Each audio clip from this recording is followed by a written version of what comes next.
හරි ළමයි. අද අපි කතා කරන්න යන්නේ 2019 පේපර් එකේ MCQ ප්‍රශ්න පත්‍රයට උත්තර ගන්න කොහොමද කියලා. එතනදී අපි කලින් වීඩියෝ එක කතා කරා GIS ප්‍රශ්න වලට 2019 ආපු ප්‍රශ්න වලට කොහොමද උත්තර ලියන්නේ? කොහොමද ලකුණු එන විදිහට විධිමත් උත්තරයක් ගොඩනගාගන්නේ කියලා. ඊට පස්සේ දැන් අපේ ඊගා පියවර විදිහට අපි කතා කරන්න යන්නේ MCQ ප්‍රශ්න පත්‍රයට කොහොමද උත්තර ලියන්නේ කියලා සහ MCQ ප්‍රශ්න පත්‍රය කියලා කියන්නේ ජියෝග්‍රෆි පේපර් එකේ තියෙන තීරණාත්මක ප්‍රශ්න කිව්වොත් හරි. ඒ කියන්නේ වැඩි ලකුණු ප්‍රමාණයක් ගන්න පුළුවන් සහ MCQ එකේ ලකුණ මත සමස්ත පේපරේම ලකුණු තීරණය වෙන නිසා අපි එතනට වැඩි අවධානයක් යොමු කරන්න ඕනි. ඉතින් අද මම තෝරගත්ත 2019 පේපර් එක අපි සාමාන්‍යයෙන් මේකේ කාලය කළමනාකරණය කරගන්නකොට එක එක අවස්ථාවල මේ ප්‍රශ්න පත්‍රයට උත්තර ලියන්න තීරණය කරනවා. සමහර ළමයි මුලින්ම MCQ එක කරනවා.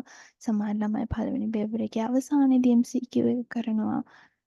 එතකොට ඔය වගේ වෙලාවක් තියෙනවා. කොහොම හරි අපි මේක කොහොමත් පැයක කාලය ඇතුළතවත් අඩුම තරම ඉවර කරගන්න ඕනේ. මොකද සමස්ත පේපරේටම තියෙන්නේ අපිට පැය 3ක කාලයක් විතරයි. ඒ නිසා දැන් අපි බහුවර්ණ ප්‍රශ්න 40 ගැන කතා කරමු. මම මෙතනදී ඔයාලට කියලා දෙන්නම් බහුවර්ණ ප්‍රශ්නයකට හරියට උත්තරේ ගන්න නම් අපි කොහොමද උත්තර අතර අපේ තර්ක ගොඩනගන්නේ කියලා. ඒක තමයි අපි හරියටම දැනගන්න ඕන දේ. මොකද එතනදී තමයි අපි අපේ නිවැරදි පිළිතුර තෝරගන්නේ සහ අපිට මොනවද එතනදී අනුගමනය කරන්න පුළුවන් පොඩි පොඩි ටිප්ස් කියලා මම ඔයාලට කියලා දෙන්නම්.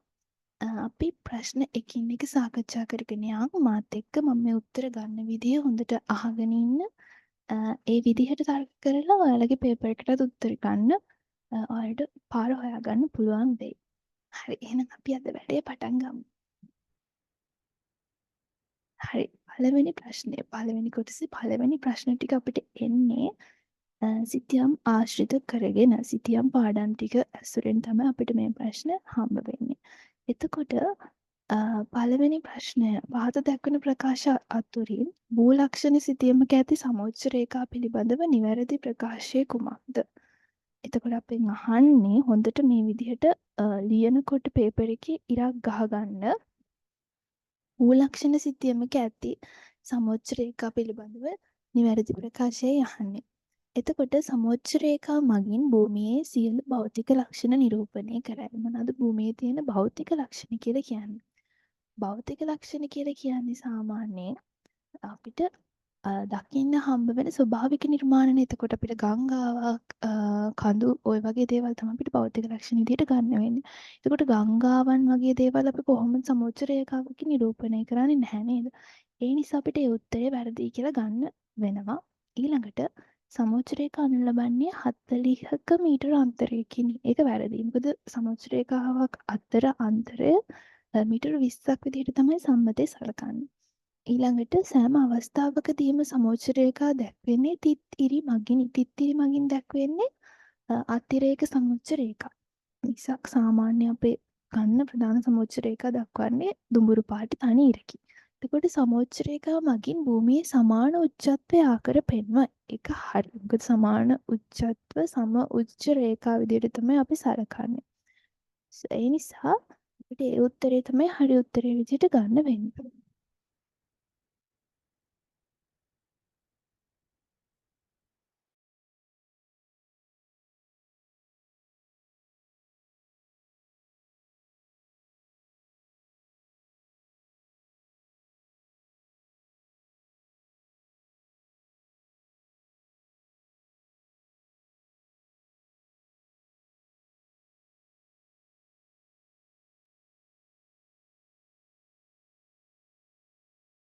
හරි ඊළඟට අපි කතා කරන්න යන්නේ සමෝච්ච රේඛා ඍජු ලෙස ඇත කියන උත්තරේ. ඒතකොට ඒක හරියන්නේ නැහැ. කොහොමද සමෝච්ච රේඛාව කියන්නේ වක්‍රාකාරව. ඒ කියන්නේ අපි ඒක නිරූපණය කරන්නේ කන්දක්නේ. එතකොට අපිට ගන්න වෙන්නේ උත්තරේ අංක 4. සමෝච්ච රේඛාව මගින් භූමියේ සමාන උච්චත්වය ආකර පෙන්නයි. සමාන උච්චත්ව කියන එක තමයි සම උච්ච කියලා හඳුන්වන්නේ. ඊළඟට අපි යන් දෙවෙනි ප්‍රශ්නට. මම හිතනවා ඔයාලට උත්තරේ ගත්ත විදිහ තේරුණා කියලා. මේ විදිහට තර්ක කරොත් ඔයාගේ විභාග පේපර් එකේදී ඔයාලට ලේසියෙන්ම ලකුණු ගන්න පුළුවන්කම තියෙනවා. ඊළඟට ශ්‍රී ලංකාවේ 1.50,000 භූලක්ෂණ සිතියමක මුහුණතේ දිග හා පළල වන්නේ. දැන් අපෙන් අහන්නේ මුහුණතේ දිගයි මුහුණතේ පළලයි. 1.50,000 සිතියමක කියලා අපිට කියනකොටම මතක් වෙන මිනුමක් තියෙනවා.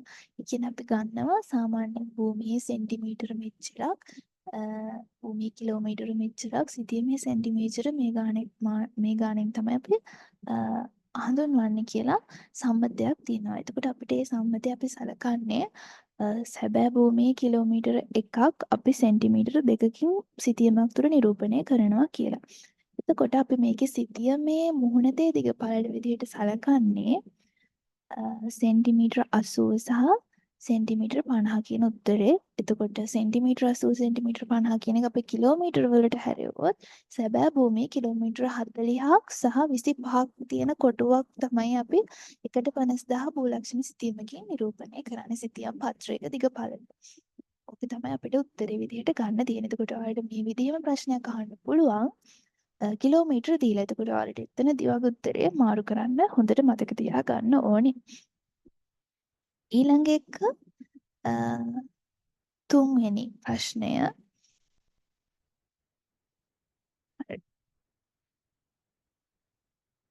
තුන්වෙනි ප්‍රශ්නය අපි ගත්තොත්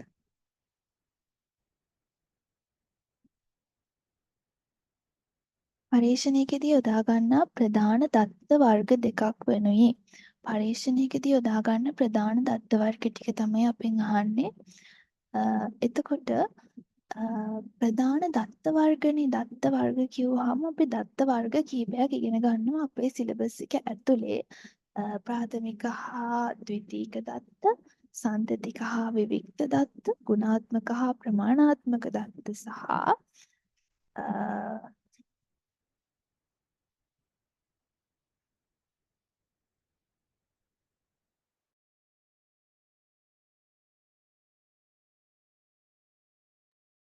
සන්තතික හා විවික්ත දත්ත සහ සමූහිත සහ අසමූහිත දත්ත කියලා ඔන්න ඔය දත්ත වර්ග 4 තමයි අපි ඉගෙන ගන්නෙ.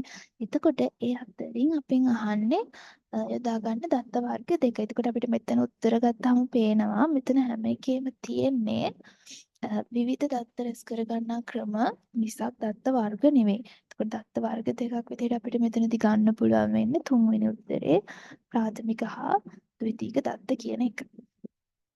හරිද? ඊළඟට අපි යන් හතරවෙනි ප්‍රශ්නයට නිරීක්ෂණ මගින් රැස් කළ දත්තවලට උදාහරණ වනුයේ. නිරීක්ෂණය කියලා කියන්නේ අපි ඒ ස්ථානයට ගිහිල්ලා හරි වෙන යම් ක්‍රමයකින් හරි අපිට අවශ්‍ය දේ ඇස් දෙකෙන් දැකලා මොකක් හරි උපකරණයක් මගින් හරි දැකලා අපි එළඹෙන නිගමනයක් ඇසුරින් රැස් කරගන්න දත්තවලට තමයි අපි නිරීක්ෂණ මගින් රැස් කරන දත්ත කියලා හඳුන්වන්නේ. එතකොට අපි උත්තර ටික සලකලා බැලුවහම වී වගා කිරීම සඳහා භාවිත කරන යෙදවුම් ප්‍රමාණය අපිට ඇස් දෙකෙන් දැකලා එකපාරට නිගමනයකට එළඹෙන්න අමාරුයි. යෙදවුම් කියන්නේ අපි යොදා ගන්න පොහොර වගේ ද්‍රව්‍යනේ. එතකොට අපිට ඒක දැකලා කියන්න අමාරුයි. ඊළඟට බ්‍රාහ්මණධාරී කොට්ටාශයක ජනසංඛ්‍යාවක් කොහොමත් සංගණනයක් ඇසුරෙන් වගේ අපි ගණනය කළත් අපිට ඒක නිරීක්ෂණය කරලා මිනිස්සු ගණන් කරන්න තරම් අමාරුයි. ඊළඟට සුපිරි වෙළඳසැලක් තුළ පාරිභෝගික චර්යාව. පාරිභෝගික චර්යාව කියන්නේ සුපිරි වෙළඳසැලට ආවට පස්සේ මිනිස්සු හැසිරෙන විදිහ. එතකොට ඒක අපිට එතන ඉඳගෙන නිරීක්ෂණය කරලා ඒ මිනිස්සුගේ හැසිරීම දත්තවලට නගා ගන්න පුළුවන්. එතකොට අපිට ඒ උත්තරේ තමයි දැනට හරි කියලා තියෙන්නේ. එතකොට අපිට මේ වගේ තැනකදී උත්තරේ හරි උත්තරේ කියලා දැනගත්තත් ඉතුරු උත්තර දෙක කියවන්න නැතුව ගියොත් එහෙම ඒක ඔයාලට කරගන්න ලොකු හානියක්. ඒ නිසා අනිවාර්යයෙන් ඊගාව උත්තර දෙකත් කියවලා ඔයාගේ උත්තරේ හරි කියලා හොඳටම තහවුරු කරගන්නකම් ඊගා ප්‍රශ්නෙට යන්න එපා. හරිද? ඒක හොඳට මතක තියාගන්න ඕන පොයින්ට් එකක්. ඊළඟට කාර්යාලීය කාර්ය සහායකයන්ගේ අධ්‍යාපන මට්ටම. ඒ කියන්නේ ඒගොල්ලෝගේ අධ්‍යාපන මට්ටම අපිට නිරීක්ෂණය කරලා එයාලගේ හැසිරීමෙන් කියන්න අමාරුයි. එයාලගේ අධ්‍යාපනය මොන මට්ටමේ තියෙන එකක් කියලා අපි එයාලගේ ප්‍රශ්නාවලියකට නගලා හරි ඒ විදිහට සම්මුඛ සාකච්ඡාවකින් හරි තමයි ගන්න ඕනේ. කුටුම්බයක ආදායම් මාර්ගත් එහෙමයි. ආදායම් මාර්ග කියන ඒවා අපිට නිරීක්ෂණය කරන්න පුළුවන් ඒවාත් තියෙනවා. එහෙම නිරීක්ෂණය කරලා අඳුරගන්න බැරි ආදායම් මාර්ගත් තියෙනවා. එතකොට ඒ නිසා අපිට ඒක ගන්න වෙන්නේ නැහැ. එතකොට අපේ උත්තරේ තුන්වෙනි උත්තරේ කියලා අපිට තහවුරු කරගන්න පුළුවන්. පස්වෙනි ප්‍රශ්නේ භූගෝලීය තොරතුරු පද්ධතියක ඍජුවම භාවිතා කළ හැකි දත්ත යුගලය. මෙතන අපිට විශේෂයෙන්ම අඳුර ගන්න ඕන එකක් තමයි භූගෝලීය තොරතුරු පද්ධතියක් කියලා කියන්නේ GIS තාක්ෂණයට අනිත් එක ඍජුවම භාවිතා කළ හැකි දත්ත. දැන් එයාලා අපෙන් අහන්නේ ඍජුවම භාවිතා කරන්න පුළුවන්. එතකොට අපිට වක්‍රව ගන්න දත්ත ගන්න බෑ. GIS කියවම අය මතක් වෙනවා මම GIS ප්‍රශ්නට උත්තර දීම වීඩියෝ එකක් කළා. ඒ වීඩියෝ එක අනිවාර්යෙන් බලන්න. GIS තාක්ෂණය අපි ගන්නේ තාක්ෂණය ආශ්‍රිතව තියෙන තොරතුරු. ඒකට චන්ද්‍රිකා ප්‍රතිබිම්බ ඍජුවම භාවිතා කරන්න පුළුවන් වුණාට සුපරීක්ෂණ දත්ත කියලා කියන්නේ ස්කෑන් කරපු දත්ත. එතකොට ස්කෑන් කරපු දත්ත අපි මෘදුකාංග යොදාගෙන ප්‍රොසෙස් එකකට ලක් කරලා ඊට පස්සේ තමයි අපිට GIS පද්ධතියට තොරතුරු විදිහට ඇතුළත් කරන්න පුළුවන් වෙන්නේ. එතකොට එතන ඍජුවම භාවිතයක් අපිට දකින්න හම්බෙන්නේ නැහැ. ඒකට අපිට ඒ උත්තරේ ගන්න බෑ.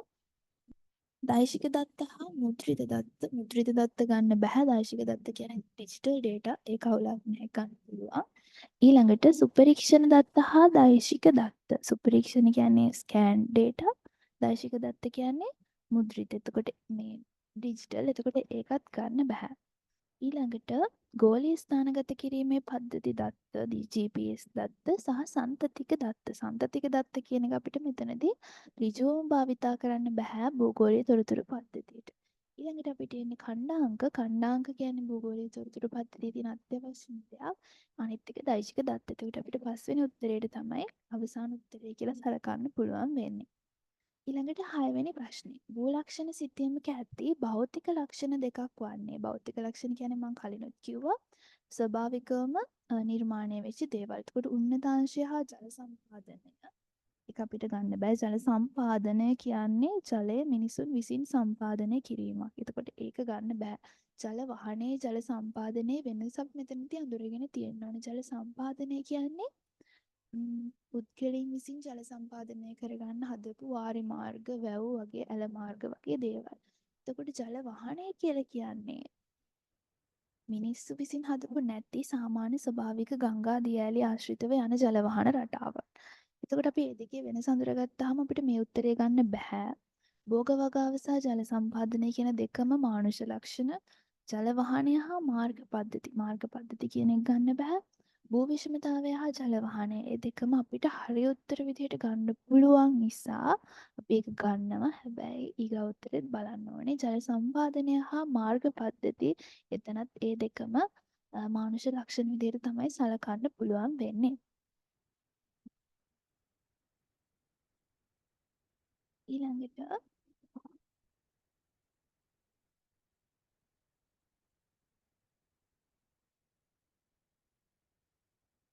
කතා කරමු 7 වෙනි ප්‍රශ්නේ ගැන. 7 වෙනි ප්‍රශ්නේ අංකිත සිතියම් මාලාවක් සකස් කිරීම සඳහා යොදා ගනු ලබන උපකරණයක් වනුය. අංකිත සිතියම් කියලා කියන ළමයි ඩිජිටල් ඩේටා වලට මුද්‍රිත දත්ත වලට. එතකොට මාලිමාවක් මගින් අපිට මුද්‍රිත දත්ත ලබා ගන්න අමාරුයි. හිම ගන්න බෑ. මාලිමාවකින් අපි කරන්නේ දිශාවක් අඳුර ගන්න එකනේ. තියෝඩ ලයිටයයි. තියෝඩ ලයිටය කියලා කියන්නේ මොකක්ද කියලා ඔයාලගේ ඔළුවේ අදහසක් නැත්තම් මම ඔයාලට පෙන්නන්නම් ඒකේ රූපයක්. තියෝඩ ලයිටය කියලා කියන්නේ සිතියම් මැනීම් කටයුතු සඳහා පාවිච්චි කරන උපකරණයක්. මෙන්න මේකට තමයි තියෝඩලයිටය කියලා කියන්නේ. ඔයාලට පේනවා ඇති. තියෝඩලයිටේ සිතියම් මනින ඒ කියන්නේ මිනුම් කටයුතු තමයි සිද්ධ කරන්නේ. මේ මෙතන ඔයාලට රූප පේනවා ඇති. මිනුම් කටයුතු සිද්ධ කරන. ඒකට අංකිත දත්ත සඳහා එකවරම ඍජුවම පාවිච්චි කරන්න තියෝඩලයිටයට හැකියාවක් නැහැ. එතකොට අපිට ඒක ගන්නත් බෑ. ඊළඟ එක ගෝලීය ස්ථානගත කිරීමේ පද්ධති ග්‍රාහකය GPS data අපි ඒක චුට්ටක් ඉතුරු කරමු. ඊළඟට සුපරීක්ෂණය ස්කෑනර් එකකින් එකපාරට අංකිත දත්ත නිර්මාණය කරන්න බෑ. අපි ඒක කලින් කතා කරා. මිනුම් පටියන කියන්නේ අපි මනින කාර්යය. එතකොට ඒකත් අපිට ගන්න බෑ.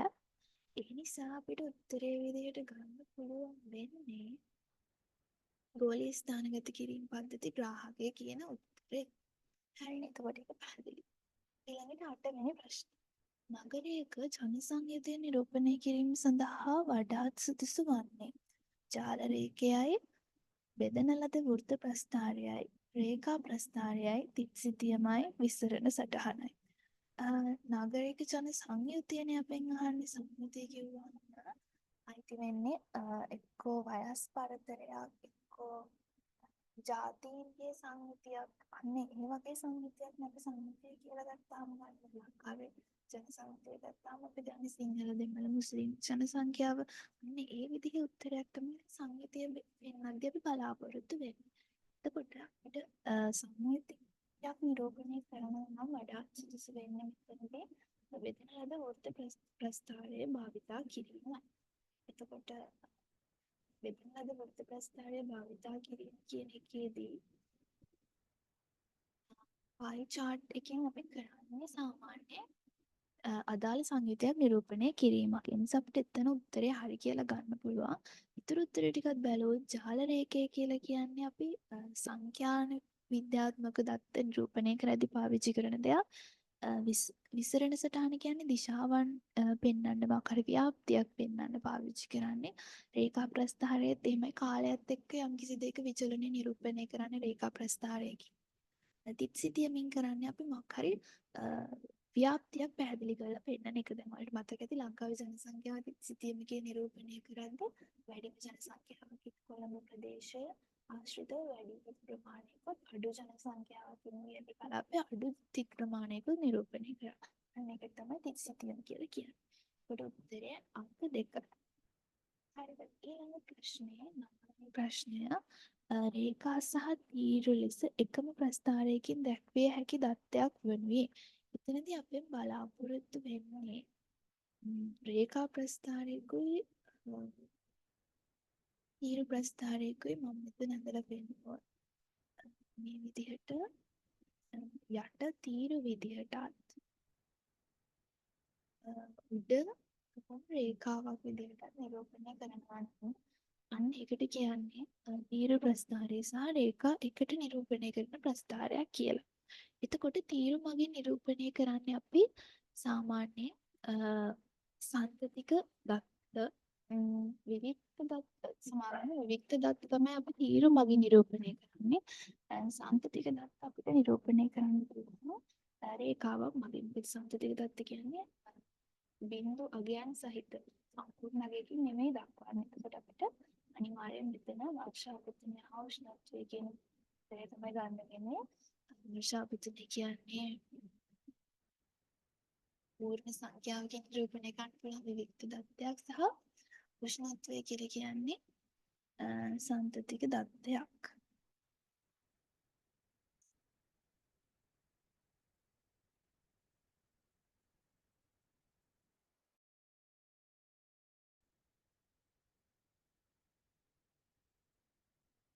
ඒකට අපිට උත්තරේ විදිහට සලකන්න වෙන්නේ වර්ෂාපතනය හා උෂ්ණත්වය. හරි. ඊළඟට අපි ඒකේ උත්තර ටික බැලුවේ නැහැ. අපි උත්තර ටිකත් බලාගෙන යමු. ජනගණනය හා ජනව්‍යාප්තිය වගේ දේවල් අපි නිරූපණය කරන්නේ එක්ක තීරු ප්‍රස්ථාර වලින් නැත්නම් අපි වෙනත් ප්‍රස්ථාර ක්‍රමයක් සහ සිතියම් ක්‍රමයක් තමයි පාවිච්චි කරන්නේ. ආනයන හා අපනයන කියන ඒවාත් අපිට විවික්ත දත්ත නිසා අපිට ඒවා රේඛා ප්‍රස්ථාර ආශ්‍රිතව නිරූපණය කරනවට වඩා තීරු ප්‍රස්ථාර වලින් නිරූපණය කරන එක ලේසියි. ඒකට ඒ දෙකම එක ප්‍රස්ථාරයක නිරූපණය කරන්න බෑ. තීරු සහ රේඛා දෙකෙන්ම නිරූපණය කරන්න බෑ. එක වර්ගයක් විතරයි. ඊළඟට භූමි පරිභෝජනය හා ජනගහනය කියන එකත් එහෙමයි. ඒවා ඔක්කොම විවික්ත දත්ත. ඒකට විවික්ත දත්ත අපිට රේඛාවක් ආශ්‍රිතව නිරූපණය කරන්න අමාරුයි. ඒක තීරුවකින් නිරූපණය කරන්න පුළුවන්. ආගමන සහ විගමනත් ඒ විදිහම තමයි. අපිට ඒකේ උත්තර විදියට ගන්න වෙන්නේ වර්ෂාපතනය හා උෂ්ණත්වය කියන එක. ඔයාලා මෙතන මතක තියාගන්න ඕන දේ තමයි විවික්ත දත්තයක් සහ සන්තතික දත්තයක් කියන එකේ වෙනස. ඒ කියන්නේ විවික්ත දත්තයක් අපිට පූර්ණ සංඛ්‍යාවක් නිසා තීරු මගින් නිරූපණය කරන්න පුළුවන් වගේම උෂ්ණත්වය වගේ සන්තතික දත්තයක් වෙනස් වෙන සුළු දත්තයක් රේඛා මගින් තමයි නිරූපණය කරන්න වෙන්නේ. එතකොට මේ තීරු රේඛා එකට නිරූපණය කරද්දී ඒ විදිහයි අපි පාවිච්චි කරන්නේ. 10 වෙනි ප්‍රශ්නේ. දත්ත ව්‍යාප්තියක විචලනය පන්ති ප්‍රාන්තර අනුව සකස් කිරීමෙන් ඉදිරිපත් කරනු ලබන සිතියම් ක්‍රමයක් වන්නේ. මෙතන අපෙන් අහන්නේ සිතියම් ක්‍රමයක් පන්ති ප්‍රාන්තර මගින් දක්වන. රේඛාංකිත සිතියම. රේඛාංකිත සිතියම අපි සාමාන්‍යයෙන් අපිට මෙතනදී පළවෙනිටම උත්තරේ හම්බ වෙනවා. රේඛාංකිත සිතියම කියන්නේ ඔයාලා දන්නවා අපි පාවිච්චි කරන්නේ ව්‍යාප්තියක් නිරූපණය කරන්න රේඛාංකිත සිතියම. ඒ නිසා අපිට රේඛාංකිත සිතියම අපිට ගන්න පුළුවන් දත්ත ව්‍යාප්තියක්. ඒක අපි කරන්නේ පන්ති ප්‍රාන්තර අනුව සකස් කරලා අදාළ පන්ති ප්‍රාන්තරයට රේඛාංකිත ලෙස කියන්නේ පාට වෙනස් වෙන විදිහට බෙදලා නිරූපණය කිරීමක්. භූලක්ෂණ සිතීමක් කියන්නේ භූමියේ තියෙන තොරතුරු එලෙසම නිරූපණය කිරීම. ධාරා සිතීමකින් කරන්නේ දිශාවක් පැහැදිලි කිරීම. තිත් සිතීමකිනුත් ව්‍යාප්තියක් තමයි පැහැදිලි කරන්නේ. ඒක අපි තිතේ ප්‍රමාණය මත තමයි තීරණය කරන්නේ. එතකොට ඒකට අපි පන්ති ප්‍රාන්තර හදාන්නේ නැහැ. සම සංඛ්‍යා සිතීමත් ඒ විදිහම තමයි.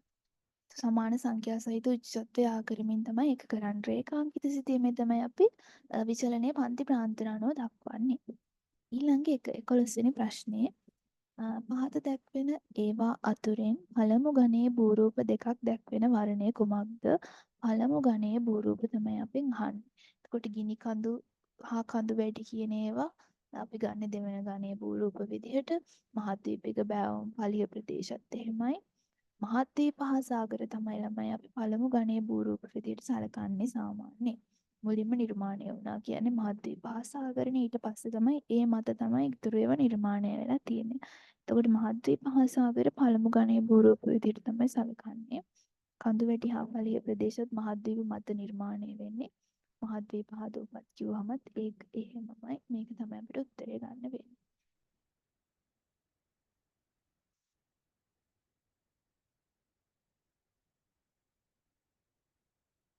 ඊළඟට 11 වෙනි ප්‍රශ්නේ 12 වෙනි ප්‍රශ්නෙට යමු.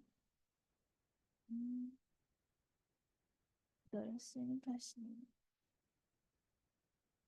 ආවර්ත පද්ධතියකට උදාහරණයක් ආවර්ත පද්ධතියක් කියලා කියන්නේ වැස්සුණු පද්ධතියක් කියන එක. මේක ඇවිල්ලා තියෙන්නේ පළවෙනි පාඩමේ ප්‍රශ්නයක් විදිහට සෞරග්‍රහ මණ්ඩලයේ පෘථිවි පද්ධතිය තමයි සාමාන්‍යයෙන් ආවර්ත පද්ධතියක් කියලා අපි හඳුනගන්නේ. අපි පද්ධති පාඩමේ ඉගෙන ගන්නවා පද්ධති වර්ග තුනක් ගැන ආවර්ත, විවෘත සහ හුදකලා පද්ධති කියලා.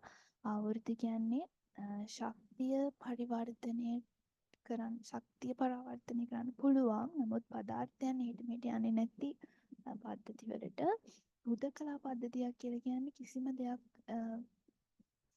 හුවමාරු කරගන්න බැරි පද්ධතියකට.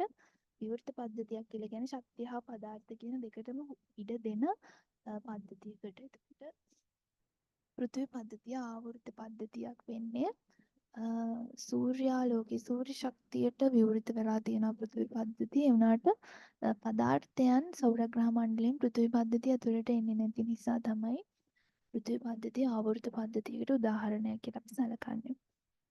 හරි. ඊළඟට 13 වෙනි ප්‍රශ්නේ පෘථිවි ප්‍රාවරණය හරයෙන් වෙන්කොට දක්වන ගුටෙන්බර්ග් අසංගතිය පිහිටා ඇත්තේ පෘථිවි මතු පිට සිට කොපමණ ගැඹුරකින්දයි නිවැරදිව දක්වන වර්ණය තෝරන්න. මෙතනදී නම් ඔයාලගේ අවබෝධය තමයි බලන්නේ. කියන්නේ ඔයාලට උත්තරේ මතක තියෙන්න ඕනේ ප්‍රාවරණය හා හරය අතර තියෙන්නේ මොකක්ද කියන එක. මේකේ පළවෙනියටම අපි කතා කරනවනේ කොන්රඩ් අසංගතිය. ඊට පස්සේ එක එක අසංගතික කලාප කීපයක් අපි කතා කරනවනේ. කොන්රඩ් අසන්තිතිය, ගුටෙන්බර්ග් අසන්තිතිය, මොහොරොවිසික් අසන්තිතිය වගේ අසන්තිතික කලාප 3-4කට ආසන්න ගණනක් අපි කතා කරනවා. එතකොට මේ අසන්තිතික කලාප නිවැරදිව අපි තියෙන උස අඳුර ගන්න ඕනේ. ඒක තමයි අපි මෙතන බලාපොරොත්තු වෙන්නේ. සාමාන්‍ය ගුටෙන්බර්ග් අසන්තිතිය පිළිලා තියෙන්නේ පෘථිවිය මත පිට සිට කිලෝමීටර 2990කට පහළින්. අපිට ඒක අපිට හොඳට මතක තියාගෙන හිටියේ නැත්නම් මේ වගේ ප්‍රශ්න වලට උත්තර ලියන්න අමාරුයි. ඊළඟට 14 වෙනි ප්‍රශ්නේ ශක්ති කණිජයක් දැක්වෙන වර්ණය කොහොමද? ශක්ති කණිජයක් කියන්නේ අපි කණිජ වර්ගීකරණය කරනවා පළවෙනි දෙවෙනි පාඩම ආශ්‍රිතව කණිජ නිෂ්පාදනය හා ස්වභාවය අනුව වර්ග තුනකට අපි අඳුර ගන්නවා. බලශක්ති කණිජ හෙවත් ඉන්ධන කණිජ, ලෝහමය කණිජ සහ අලෝහමය කණිජ කියලා. එතකොට බලශක්ති කණිජ හෙවත් ඉන්ධන කණිජ තමයි මෙතන අපෙන් අහන්නේ ශක්තිමය කණිජ මොනවද කියලා. එතකොට බලශක්ති කණිජයක් විදිහට අපි දන්නේ මොනසයිට් තමයි. මොනසයිට් තමයි පාවිච්චි කරන්නේ බලශක්ති කණිජයක් විදිහට තෝරියනයිට්, මොනසයිට් සහ පීට් කියන තුන. එතකොට මේ අනිත් කණිජ අපි ගන්නෙ ලෝහමය සහ අලෝහමය ඛනිජ විදිහට.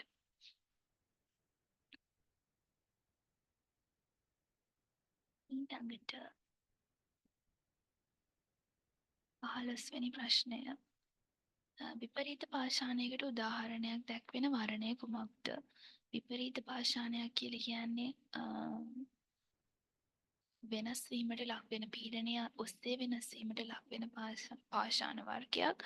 එතකොට විපරීත පාෂාණයකට උදාහරණයක් විදිහට අපි ගන්නෙ ක්වාර්ට්සයිට් පාෂාණය. මෙතනදී ඔයාලට පේනවා ඇති ග්‍රැනයිට් කියන්නේ ආග්නේය පාෂාණයක්. උණුගල් කියන්නේ අවසාදිත පාෂාණ, වැලිගල් සහ විශිෂ්ට ඔක්කොම අවසාදිත පාෂාණ විදිහට තමයි අපි ගණන් ගන්න. එතකොට ක්වාර්ට්සයිට් තමයි අපිට විපරීත පාෂාණයක් විදිහට අඳුරගන්න පුළුවන් වෙන්නේ මෙතනදී. ඊළඟට 16 වෙනි ප්‍රශ්නය. අපසාරීචාරණ නිසා නිර්මාණය වූ ලක්ෂණයකට උදාහරණයක් වන්නේ.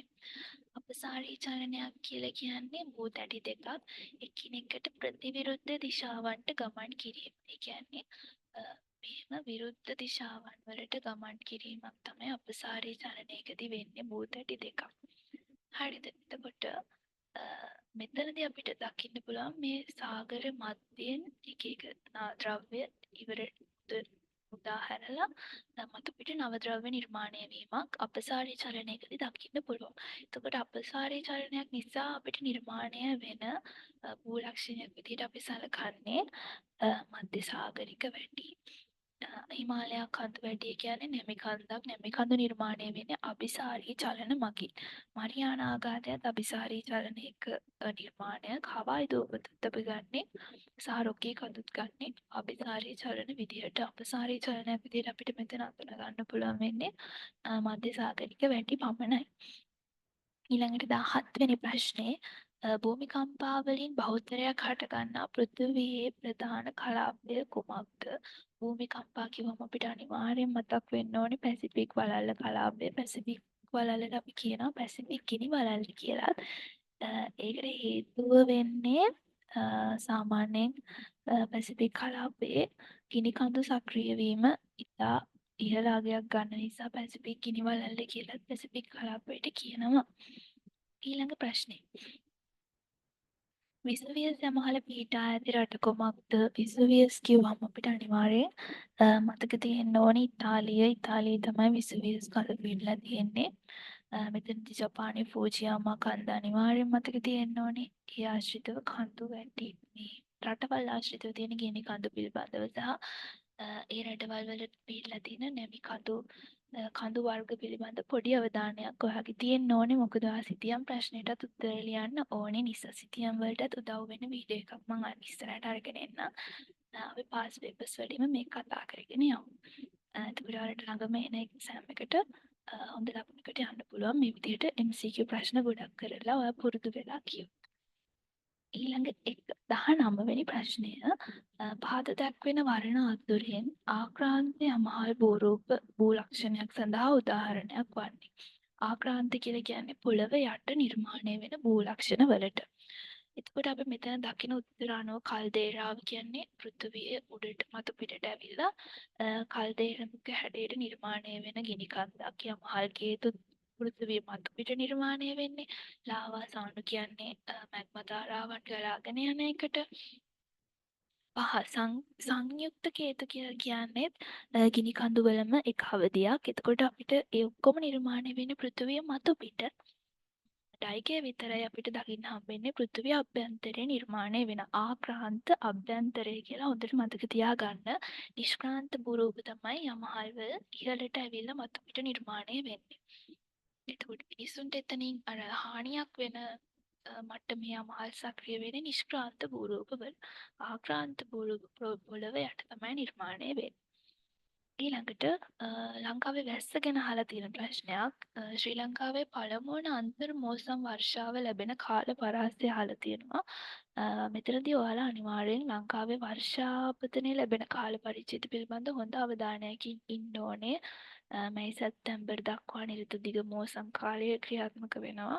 එතකොට නිර්ත දිග මෝසම ක්‍රියාත්මක වෙන්න කලින් ලංකාවේ පළවෙනි අන්තර් මෝසම් වර්ෂාව ලැබෙන්නේ මාර්තු සිට අප්‍රේල් දක්වා කාල සීමාව තුළ එතකොට මාර්තු අප්‍රේල් කාලය තුළ ලංකාවට වැටෙන වර්ෂාපතනය අන්තර් මෝසමක්.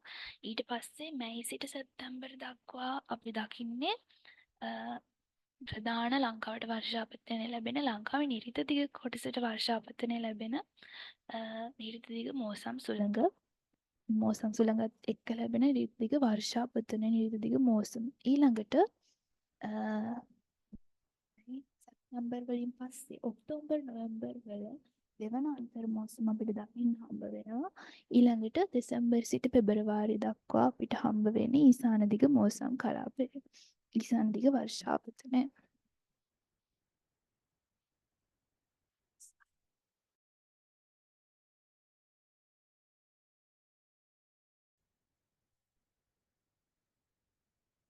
එතකොට ලංකාවට වර්ෂාපතනය ලැබෙන කාල පරිච්ඡේද ගත්තාම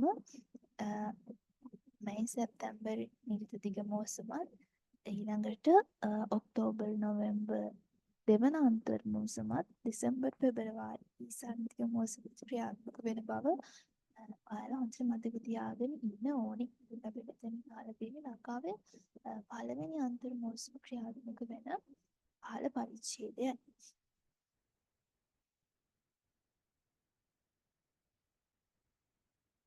මොකද ප්‍රශ්නේ?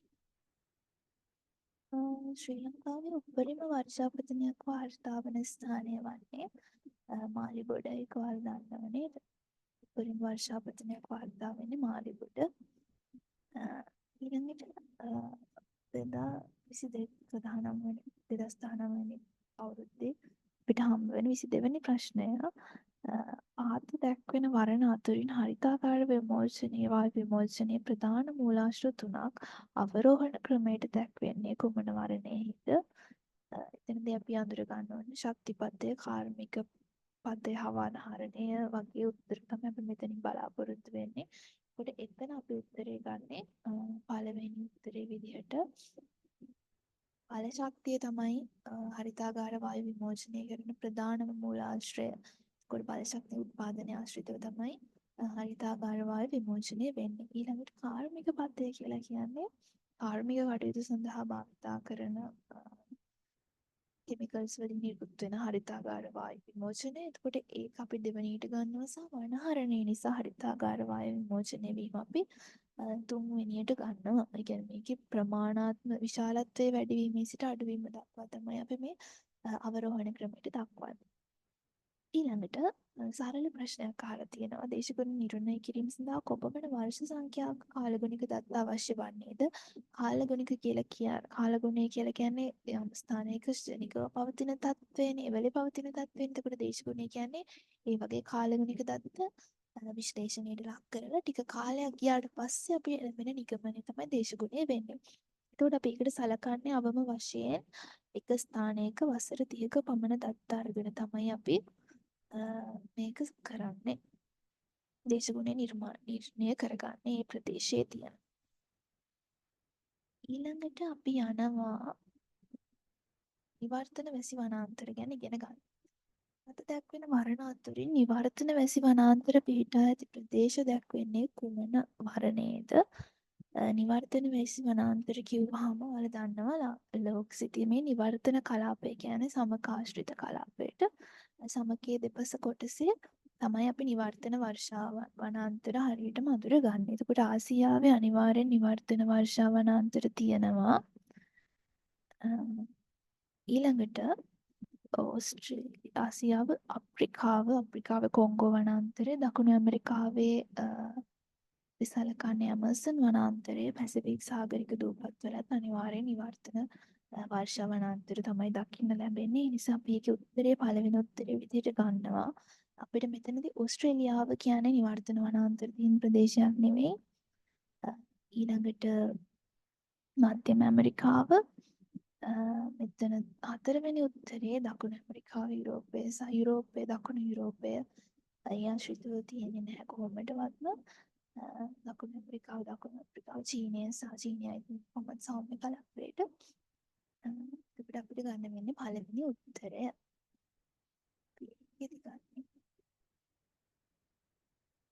පළවෙනි උත්තරය.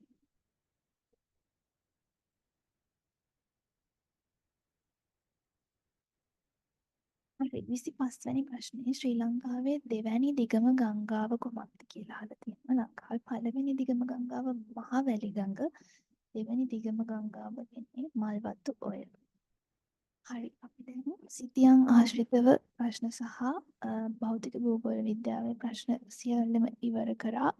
ඊළඟට අපිට බලන්න තියෙන්නේ මානුෂ ප්‍රශ්න ටික. මානුෂ ප්‍රශ්න බලනවත් එක්කම අපේ පේපර් එක ඉවර වෙනවා.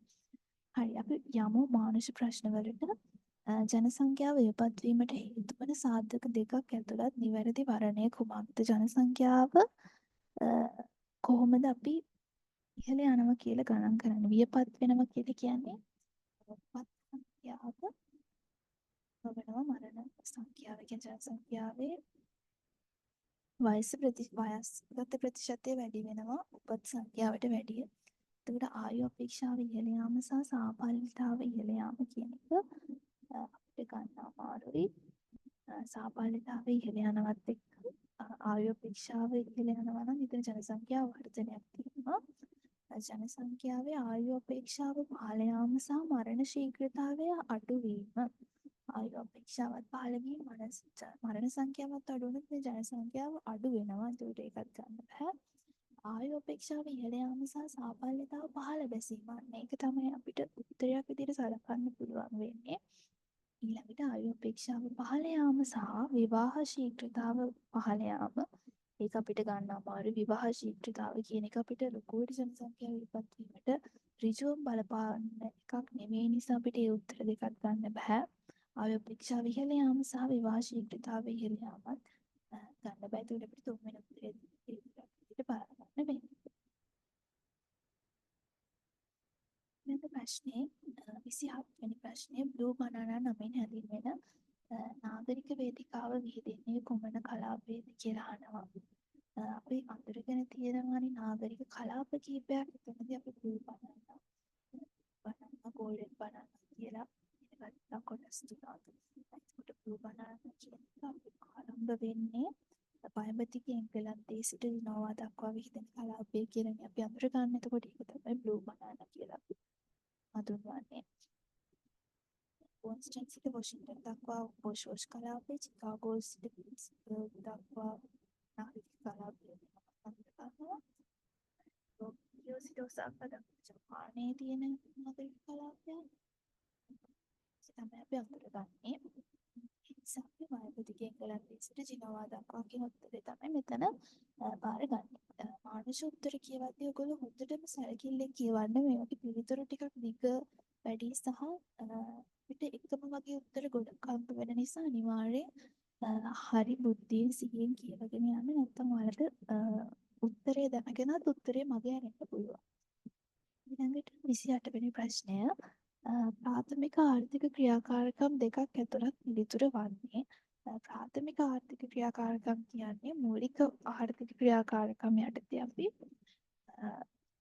මුදල් ඉපැයීමක්. එතකොට කෘෂි කර්මාන්තය ප්‍රාථමික ආර්ථික කටයුත්තක් වුණාට නිෂ්පාදන කර්මාන්ත ප්‍රාථමික නැහැ. ආකර කර්මාන්තයේ ප්‍රාථමික ආර්ථික කටයුත්තක්, මසුන් මැරීමත් කෘෂි කර්මාන්තය ආශ්‍රිත වෙන ප්‍රාථමික ආර්ථික කටයුත්තක්. ප්‍රවාහනය තුන්වෙනි උත්තරේ අපිට ගන්න බෑ. කෘෂිකර්ම හා වෙළඳාම ගන්න බෑ. මසුන් මැරීම හා නිෂ්පාදන කර්මාන්ත කියන එක ගන්න බෑ. කොට ආකර කර්මාන්තය හා මසුන් මැරීම කියන උත්තරේ තමයි අපිට ගන්න වෙන්නේ. 29 බහුජාතික සමාගමක් යනුවෙන් හැඳින්වෙන්නේ. බහුජාතික සමාගමක් කියලා කියන්නේ අපි උත්තර සේවන කියලා බලමු. විවිධ ජාතික අයත් පුද්ගලයන් කණ්ඩායමක් විසින් ක්‍රියාත්මක කරන සමාගමකි. බොහෝ සංවර්ධනය වන රටවල් වල කර්මාන්ත සඳහා මුදල් ආයෝජනය කිරීමට පිහිට වූ සමාගමකි. මව් රටේ පිහිටි සමාගමට අතිරේකව වෙනත් රටවලද ශාඛා පිහිටුවාගෙන ඇති සමාගමකි.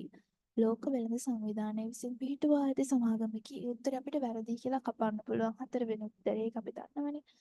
ඉහළ වටිනාකමක් ඇති භාණ්ඩ සමුදායක් නිපදවන සමාගම. බහුජාතික සමාගම් හැම එකම ඉහළ වටිනාකම් තියෙන දේවල් නෙවෙයි නිපදවන්නේ. උදාහරණයක් විදිහට කොකාකෝලා සමාගම බහුජාතික සමාගමක්නේ. එතකොට ඒක අපිට ගන්න බෑනේ ඉහළ වටිනාකමක් තියෙන දෙයක් විදිහට. ඒකට අපිට 4-5 කියන උත්තර දෙක ඉවත් කරන්න පුළුවන් අපේ ප්‍රශ්නේ. විවිධ ජාතීන්ට අයත් පුද්ගලයන් කණ්ඩායමක් විසින් ක්‍රියාත්මක කරයි. බහු ජාතික කිව්වට ඒක විවිධ ජාතික පුද්ගලයන් ඉන්න කණ්ඩායමක් කියන්න අමාරුයි නේද? ඒ කියන්නේ රටක් ඇතුලේ විතරක් එක ජාතියක මිනිස්සුන්වත් විතරක් උනත් ඒක රටේ ජීවත් වෙන්න පුළුවන් නේ. ඒකට ඒ කණ්ඩායම ඇසුරෙන් නිර්මාණය වෙන බහු ජාතික සමාගම විවිධ ජාතීන්ට අයත් වෙන්නේ නැහැ. ඒකට අපිට ඒක ගන්න බෑ. ඊළඟට බොහෝ සංවර්ධනය වන රටවල කර්මාන්ත සඳහා මුදල් ආයෝජනය කිරීමට පිහිට වූ සමාගමකි. බහුජාතික සමාගම් තමන්ගේ වාසය සඳහා කර්මාන්තවලට මුදල් ආයෝජනය කරන්න සංවර්ධනය වෙමින් පවතින රටවල් වලට එයාලගේ සමාගම් අරගෙන යනවා. ඒක හරි. ඒ වුණාට බහුජාතික සමාගමක් කියන්නේ ඒ සඳහාම නිර්මාණය වෙච්ච සමාගමක් නෙවෙයිනේ. ඒකට ඒගොල්ලන්ගේ තියෙන්නේ වෙනත් වාණිජ අරමුණු. එතකොට ඒව ඉටු කරගන්න ඕන නිසා තමයි ඒගොල්ලෝ සංවර්ධනය වෙමින් පවතින රටවල් වලට යන්නේ. එතකොට අපිට ඒක ගන්නත් බෑ ඒ නිසා. එතකොට අපිට උත්තරේ විදිහට ගන්න වෙන්නේ ලෝකයේ වෙනත් රටවල් වලද ශාඛා පිහිටවලා තියෙනවා. මව් රටට අමතරව වෙනත් රටවල් වලද ශාඛා පිහිටවලා තියෙන සංවිධානයක් සංගමයක් විදිහට තමයි බහුජාතික සමාගමක් අපිට හඳුන්වන්න වෙන්නේ. එතකොට 29 වෙනි ප්‍රශ්නෙට එන්නේ උත්තරේ 3. ඊළඟට 4 වෙනි 30 වෙනි ප්‍රශ්නය ඉස්වෙනි ප්‍රශ්නය ගැන කතා කරද්දී වගාවට යොදවා ඇති භූමි ප්‍රමාණය ප්‍රසාරණය සීමා වීමට හේතු වන්නේ. ප්‍රසාරණය කියලා කියන්නේ විශාල කිරීම. එතකොට වගාවට ලෝකේ පාවිච්චි කරන බිම විශාල කරන එක අඩු වෙලා තියෙන්නේ සංවර්ධනය වෙන රටවල් වල කෘෂිකාර්මික තාක්ෂණයේ හිඟවීම. ඒකත් තමයි ඒක ප්‍රධාන හේතුවක් වෙන්නේ නැහැනේ කොහොමද. ඊළඟට ලෝකයේ වගාවට ගත හැකි භූමියෙන් වැඩි ප්‍රමාණයක් දැනටත් ඒ සඳහා යොදවා තිබීම. ගොවීන් වශයෙන් රැකියා කිරීමට කැමති තරුණ අය අඩුවීම, රජයට අයත් භූමිය වගාවන් සඳහා යොදවීමට රජය අකමැති වීම. ඒක නම් අපිට බෑ කියලා තේරෙනවා. ඊළඟට කෘෂිකාර්මික භූමි ප්‍රසාරණය කිරීම ගෝලීය උණුසුම් වීම නිසා සීමා වීම. ගෝලීය උණුසුම් වීම නිසා සීමා කරන්න පියවර අරගෙන තියෙන බව ඇත්ත. නමුත් ඒක ලෝකේ සංවර්ධනය වෙන රටවල් ක්‍රියාත්මක කරන තත්වයට පත් වෙලා නැහැ. ඒ නිසා අපිට පස්වෙනි උත්තරෙත් ගන්න බැරි විදිහට තමයි අපි හඳුරගන්නේ. 30 වෙනි ප්‍රශ්නෙට අපිට ගන්න වෙන්නේ උත්තරේ අංක 2 විදිහට ලෝකයේ වගාවට ගත හැකි භූමියන් දැනටත් ඒ සඳහා පාවිච්චි කරලා තියෙන එක අපිට වගාවේ ප්‍රසාරණය කිරීම සීමා කරන්න වෙලා තියෙනවා. අපිට ඒක උත්තරේ ගන්න වෙන්නේ.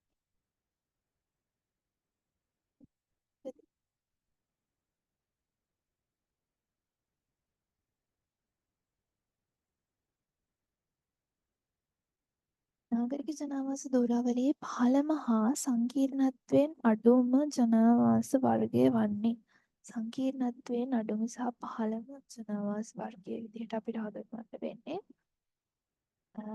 නගරය මෙතනදී ඔයාලා හොඳට බලන්න මෙතන අහන ප්‍රශ්නේ නාගරික ජනාවාස ධූරාවලියේ නාගරික ජනාවාස අපි ජනාවාස ධූරාවලිය ඉගෙන ගන්න ග්‍රාමීය ජනාවාස ඉඳලා ග්‍රාමීය අර්ධ නාගරික සහ නාගරික කියන තැනට එනකන් තමයි ඉගෙන ගන්න. ඒකට අපෙන් අහන්නේ නාගරික ජනාවාස ධූරාවලියේ 15ම කොටස. එතකොට නාගරික ජනාවාස ධූරාවලියට අයිති ඒව විදිහට මෙතන තියෙන්නේ නගරය සහ පුරවරය කියන එක. එතකොට අපේ උත්තරේ විදිහට ගන්න වෙන්නේ කෙලින්ම නගරය. හරිම ලේසි ප්‍රශ්නයක්. ඔයාලා හරියට ප්‍රශ්න කියවුවා නම් එහෙම නොවුන නම් ඔයාලා මෙතන උත්තරේ වරද්ද ගන්නවා. ගොවිපළ හා කුඩාගම් වගේ උත්තර පාවිච්චි කරයි. ඊළඟට 32 වෙනි ප්‍රශ්නේ පහත පිළිතුරු අතුරින් ජනසංඛ්‍යාත්මක ලක්ෂණ ජනසංඛ්‍යාවක ඇති ලක්ෂණ 4ක් දැක්වෙන වර්ණය කුමක්ද? ජනසංඛ්‍යාවක ලක්ෂණ විදිහට අපි ගන්නේ උපත් මරණ සංක්‍රමණ හා වර්ධනය කියන එක. උපත් මරණ ආගමන විගමන ගන්න බෑ. ආගමන විගමන කියන්නේ සංක්‍රමණ වල කොටස්. සාපල්‍යතාව මාර්ගතාව සංයුතිය හා සංක්‍රමණ කියන එක ගන්න බෑ. විශාලත්වයේ ව්‍යාප්තිය සංයුතිය හා වර්ධනය කියන එකත් අපිට ගන්න බැහැ. ඒ කියන්නේ සාමාන්‍යයෙන් පාවිච්චි කරන්නේ නැහැ. ඒකට උපත් මරණ සංක්‍රමණ තමයි අපි සමස්තයක් විදිහට ගන්න මෙතන. ඒ වුණාට මේ ප්‍රශ්නේදී මේ අවුරුද්දේ මේ ප්‍රශ්නේ තියෙන සංකීර්ණතාවය නිසාම ඕල් කියන විදිහට තමයි උත්තර දීලා තියෙන්නේ. කියන්නේ සියලුම ප්‍රශ්න නිවැරදි කියන එක තමයි පිළිඅරගෙන තියෙන්නේ. මොකද මේ ප්‍රශ්නේ ටිකක් අපහැදිලි තත්ත්වයක් තියෙන නිසා. හරි ඊළඟට 33 වෙනි ප්‍රශ්නේ. ශ්‍රී ජයවර්ධනපුර කෝට්ටය අත්වන්නේ පහත දැක්වෙන කුමන නගරවලටද? නාගරීකරණයේ පාඩමේ තියෙනවා නගර අයිති වෙන කොටස් කීපයක්. එතකොට අපිට සංස්කෘතික නගර, පරිපාලන, නිවාසික වාණිජ කාර්මික කියන නගර තියෙනවා. අපි ජයවර්ධනපුර කෝට්ටේ සලකන්නේ ලංකාවේ පරිපාලන නගරයේ විදියට. ඒකට මේ පරිපාලන නගරය නිසා අපිට ගන්න වෙන උත්තරේ අංක 2.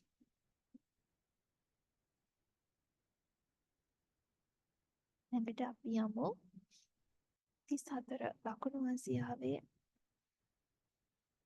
දකුණු ආසියාවේ අධිකතම නාගරීකරණ සංඛ්‍යා ප්‍රතිශතයක් සහිත රට වන්නේ. දකුණු ආසියාවේ වැඩිම නාගරීකරණය සහ නාගරික ජනසංඛ්‍යාව සහ ලෝකයේ වැඩිම ජනසංඛ්‍යාවක්. මෙතන ප්‍රශ්නේ අපෙන් අහන්නේ නාගරික ජනසංඛ්‍යාව. නාගරීකරණය නෙවෙයි නාගරික ජනසංඛ්‍යාව. එතකොට අපිට එන උත්තරේ ඉන්දියාව දකුණු ආසියානු රටක්.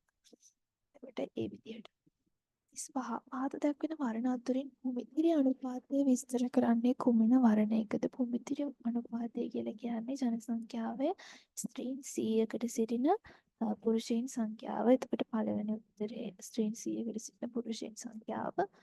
මේක තියෙන්නේ අනිත් පැත්ත දෙවෙනි උත්තරේ තියෙන්නේ ජනසංඛ්‍යාව ස්ත්‍රීන් 1000කට ඒක වැරදි. ජනසංඛ්‍යාව පුරුෂයන් 1000කට ඒකත් වැරදි. ජනසංඛ්‍යාව ස්ත්‍රීන් 10කට වැරදි. ඒකට 100 තමයි ස්ත්‍රීන් 10 100කට සිටින පුරුෂයන් සංඛ්‍යාව තමයි භූමිතිරි අනුපාතයේදී ගණනය කරන්නේ.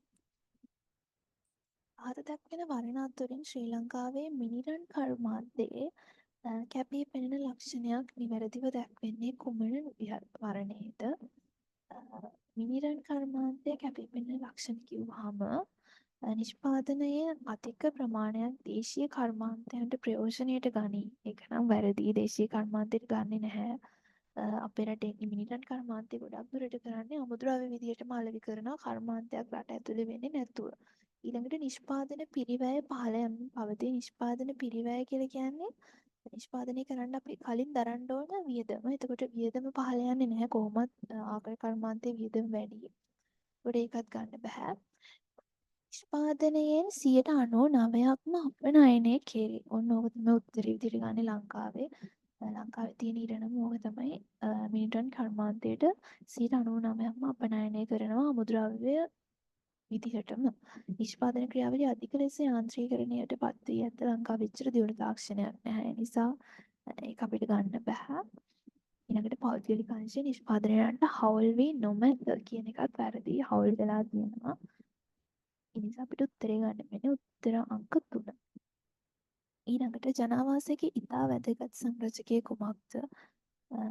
ජනාවාසයක සංරචක කිහිපයක් අපි ඉගෙන ගන්නවා. ජාල මිනිසා නිවාස පරිසරයේ ජාල සහ සමාජය කියලා.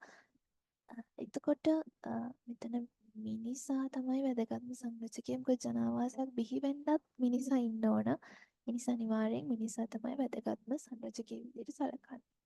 ඊළඟට 1987 වර්ෂයේ සිට ශ්‍රී ලංකාවේ නාගරික පරිපාලන ඒකකයක් වශයෙන් සලකනු නොලැබුවේ නාගරික පරිපාලන ඒකකයක් විදිහට සලකන්නේ නැත්තේ සුළු නගර සභා, මහා නගර සභා, ප්‍රාදේශීය ආදායම් පාලක කොට්ටාස, උපදිශාපති කොට්ටාස කියන ඒවා පාලනය වෙනවා. එතන ඉඳලා ලංකාවේ අතහැරියේ සුළු නගර සභා කියන concept එක. දැන් අපි ඇවිල්ලා අපේ අවසාන ප්‍රශ්න දෙකට 39 සහ 40. සාමාන්‍ය 39 40 කියද්දි විස්තර කරන ප්‍රශ්න ටිකක් උත්තර ටිකක් තියෙන නිසා එමෙන්න පරිස්සමට ගියොත් ශ්‍රී ලංකාවේ තෙත් කලාපයේ ජනසංඛ්‍යාවේ ගති ලක්ෂණ සම්බන්ධ නිවැරදි පිළිතුර. මෙතන අහන ප්‍රශ්නේ ශ්‍රී ලංකාවේ තෙත් කලාපයේ අධික ජනසංඛ්‍යාවක් හා ඉහළ ජනසංඛ්‍යා වර්ධන ශීඝ්‍රතාවයක් දකින්න පුළුවන්ලු. ජනසංඛ්‍යාව අධිකයි තමයි තෙත් කලාපයේ. හැබැයි වර්ධන ශීඝ්‍රතාවය අධික නැහැ. ජනසංඛ්‍යාව අඩුයිලු. පහළ ජනසංඛ්‍යා වර්ධන ශීඝ්‍රතාවය. ඒ උත්තරේ වැරදි. ජනසංඛ්‍යාව අඩු නිසා. අධික ජනසංඛ්‍යාව හා පහළ ජනසංඛ්‍යා වර්ධන ශීඝ්‍රතාවය. ඒක තමයි උත්තරේ විදිහට අපිට සලකන්න පුළුවන්. අපි අනිත් එකත් බලමු.